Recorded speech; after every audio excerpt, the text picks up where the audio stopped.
আসসালামু আলাইকুম। ইসলামে ঋণখেলাপি হওয়ার কোনো সুযোগ নেই। ব্যবসা বাণিজ্যর নামে সমাজে এক শ্রেণীর অসৎ মানুষের বসবাস রয়েছে।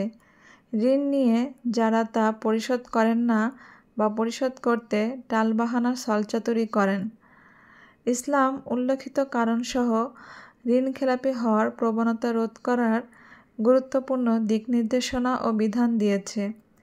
আর তা হলো, প্রথম বিষয় হচ্ছে ঋণ বা দেনা পরিশোধের সামর্থ্য থাকার পর তাতে বিলম্ব করাকে জুলুম আখ্যায়িত করা হয়েছে। আবু হুরায়রা রাদিয়াল্লাহু আনহু থেকে বর্ণিত, রাসূলুল্লাহ সাল্লাল্লাহু আলাইহি ওয়াসাল্লাম বলেছেন, ধনী বা সচ্ছল ব্যক্তির ঋণ বা করজ পরিশোধ বা আদায়ে গড়িমসি করা জুলুম, আর এটি হুকুকুল ইবাদের অন্তর্ভুক্ত। সুতরাং ঋণ পরিশোধ না করে জুলুম করা হলে বা মানুষের হক নষ্ট করা হলে এর শাস্তি অবশ্যই পেতে হবে। দ্বিতীয় বিষয় হচ্ছে ঋণখেলাপিকে শাস্তি প্রদানের বিষয়টি ইসলাম স্বীকৃত। বিনা কারণে ঋণ পরিশোধে বিলম্ব করে জুলুম করায় শাসক তাকে শাস্তি প্রদানের জন্য বন্দী করতে পারবে।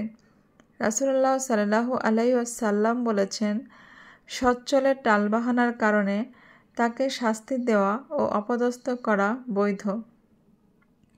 যদি ঋণগ্রহীতা ঋণ পরিশোধ না করে এবং তার সম্পদ থাকে, তাহলে বিচারক ঋণগ্রহীতার পক্ষ থেকে তার সম্পদ বিক্রি করে ঋণ পরিশোধ করতে পারবেন।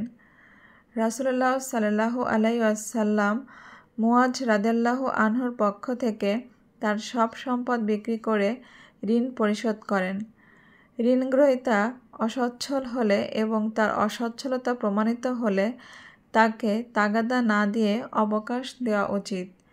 আল্লাহ তাআলা পবিত্র কোরআনে ইরশাদ করেছেন, আর যদি সে অসচ্ছল হয় তাহলে সচ্ছলতা আসা পর্যন্ত তাকে অবকাশ দেওয়া উচিত।